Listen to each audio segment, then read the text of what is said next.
మేమేం life tax పెంచలే.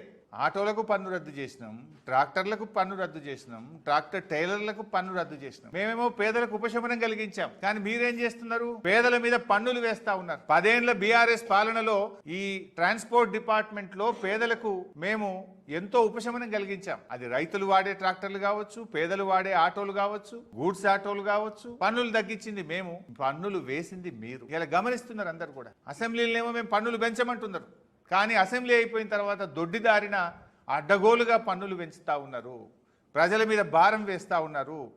ఇప్పటికే ఆర్థిక మందగమనంతో రాష్ట్రం అంతా కూడా సతమతమైతా ఉంది. ప్రజలు ఇబ్బందుల్లో ఉన్నారు, మూలిగే నక్క మీద తాటికాయ పడ్డట్టు చేస్తూ ఉన్నారు.